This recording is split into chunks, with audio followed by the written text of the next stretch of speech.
Assalamualaikum warahmatullahi wabarakatuh. Selamat siang Yang Mulia Majelis Hakim yang memeriksa dan mengadili perkara ini.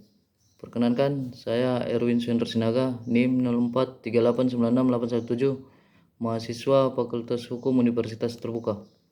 Pada kesempatan ini bertindak sebagai kuasa hukum penggugat berdasarkan surat kuasa khusus tertanggal 5 Desember 2025 yang telah disampaikan dan diperlihatkan kepada majelis hakim pada awal persidangan.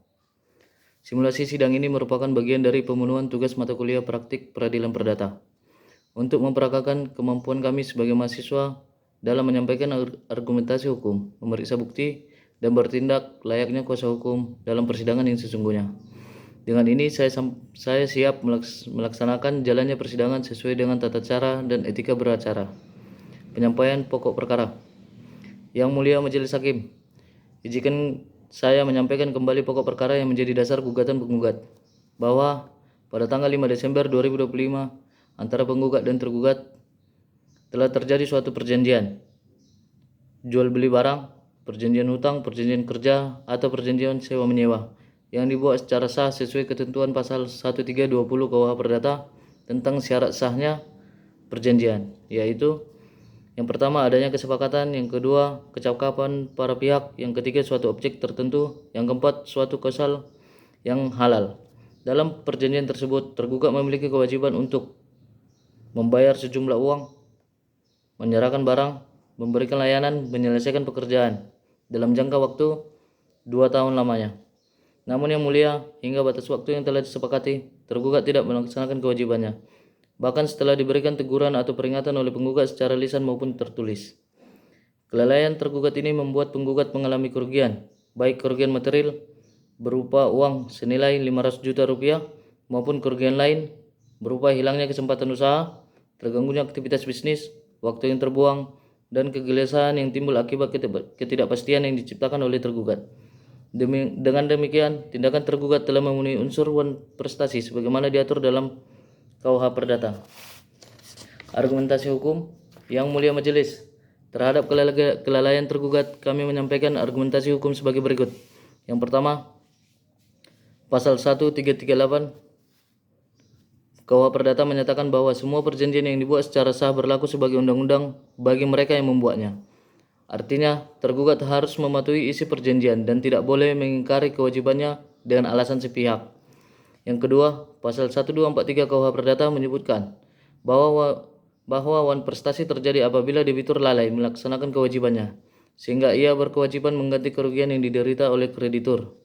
Yang ketiga, tergugat tidak dapat menggunakan alasan force majeure atau keadaan memaksa, karena berdasarkan pasal 1244 sampai 1245 KUH Perdata, suatu keadaan dianggap force majeure jika yang pertama terjadi di luar kehendak para pihak, kedua tidak dapat diperkirakan sebelumnya, ketiga dan tidak dapat dihindari. Dalam perkara ini, tergugat tidak pernah menyerahkan bukti yang menunjukkan adanya peristiwa luar biasa yang menghalanginya memenuhi kewajiban. Oleh karena itu, secara hukum, tergugat tidak dapat mengelak dari tanggung jawabnya. Dengan seluruh dasar hukum tersebut dapat dipastikan bahwa tindakan tergugat merupakan wan prestasi yang merugikan penggugat dan karenanya patut dihukum untuk memberikan ganti rugi.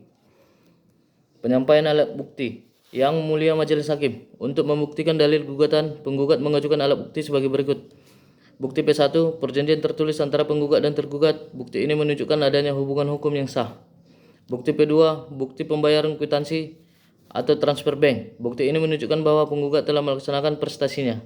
Bukti P3, korespondensi berupa pesan singkat, email, atau bukti chat antara penggugat dan tergugat. Bukti ini memperlihatkan adanya penundaan, pengingkaran, atau pengakuan tergugat atas kelalaiannya. Bukti keempat, perhitungan kerugian material yang diderita penggugat. Dalam bukti ini dijelaskan secara rinci komponen kerugian yang dialami. Dengan demikian, seluruh bukti ini saling menguatkan bahwa tergugat telah lalai melaksanakan kewajibannya. Yang Mulia Majelis, tergugat dalam jawabannya menyatakan bahwa keterlambatan atau kelalaiannya terjadi karena keadaan memaksa, namun bantahan tersebut tidak dapat diterima karena tergugat tidak melampirkan satupun bukti kuat bahwa ia berada dalam keadaan memaksa.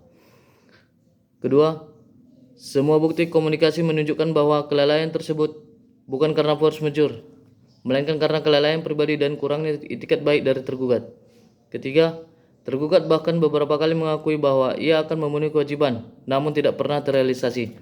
Dengan demikian, dalil tergugat tidak relevan dan tidak didukung bukti.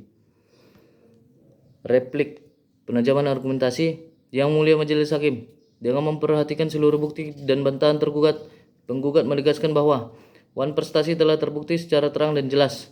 Penggugat dirugikan secara nyata. Tergugat tidak memiliki alasan pembenar maupun pemaaf atas kelalaiannya. Etikat tidak baik tergugat juga tampak dari sikapnya yang selalu menunda. Karenanya, sudah sewajarnya penggugat mendapatkan perlindungan hukum. Kesimpulan atau konklusi. Yang Mulia, dari serangkaian proses persidangan, penggugat menarik kesimpulan sebagai berikut. Yang pertama, hubungan hukum melalui perjanjian antara penggugat dan tergugat telah terbukti. Kedua, tergugat telah mengingkari kewajibannya. Ketiga, kerugian penggugat terbukti secara detail melalui bukti keempat. Keempat, tidak terdapat alasan hukum yang dapat membebaskan tergugat dari tanggung jawab. Kelima, seluruh unsur Wan Prestasi telah terpenuhi. Oleh karena itu, gugatan penggugat layak dikabulkan seluruhnya. Petitum. Dengan penuh hormat, penggugat memohon kepada Yang Mulia Majelis Hakim untuk menjatuhkan putusan sebagai berikut. Yang pertama, mengabulkan gugatan penggugat untuk seluruhnya. Yang kedua, menyatakan tergugat terbukti melakukan prestasi. Yang ketiga, menghukum tergugat membayar ganti rugi secara tunai dan seketika kepada penggugat sebesar 500 juta rupiah.